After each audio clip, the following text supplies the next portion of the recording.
Today I'm going to share with you my secrets for doing sequin stitches. When the Designer Epic came out, there were these beautiful sequin stitches that are in the L menu. And most of them have a decorative element around the sequin, but I'm going to start out by showing you just the single sequin stitch that will stitch down a sequin without any decorations around it, because it's the most simple version. So three things that you need. You need the open toe foot. I would recommend highly having a stylus, and if you don't, you need something very stiff and pointy.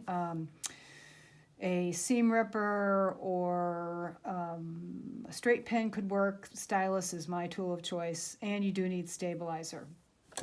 So the secret to doing this is that you have this red dot here, and you want the foot to go down onto the sequin, basically like that. You want to be able to still see the hole in the sequin, but the back of the sequin is under the foot. Because otherwise, if the sequin is not being held down by the foot, what happens a lot of times is the needle will go down into the sequin, pull it back up, and then it proceeds to chew up the sequin, which is not very attractive. The other thing that can happen is the needle can hit the side of the sequin and it will flip across the room, and you'll just want to say a bad word. It's not a happy event. So you want to get that sequin so the hole in the sequin's right in front of that red dot. If it's not there, use your stylus to push it into place.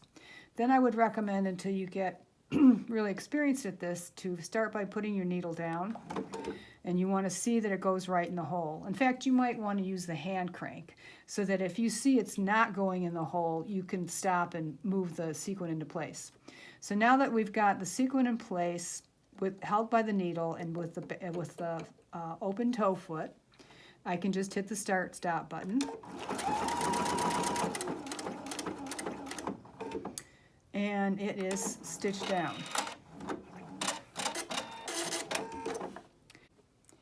Now I have done this enough that I can put the sequin where I can eyeball where the sequin should be, and I can hit the start-stop button, and I'm good to go. But until you've done quite a few of these, you want to do it in steps. You want to place your sequin, use the hand crank to bring the needle down into the hole, then hit the start-stop button. Now, if you have a decorative stitch, I'm going to pick one here at random. That's a little bit different. If you look at your screen, you'll see there's a bunch of stitches and then it gets to the sequin. So you start by putting your needle down, you hit the start-stop button.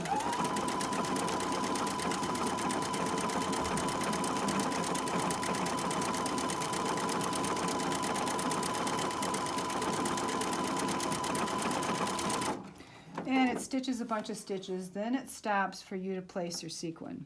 So it's the same idea. You put your sequin into place so that the hole is right in front of the red dot on the open toe foot.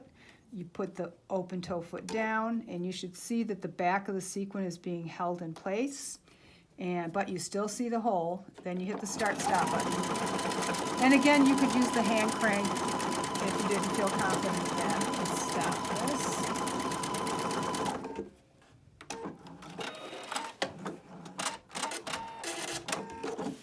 And you'll see, isn't this a lovely stitch? So with more practice, it gets easier and easier. Just take your time, use the hand crank, and before you know it, you'll be doing it as quickly as I am.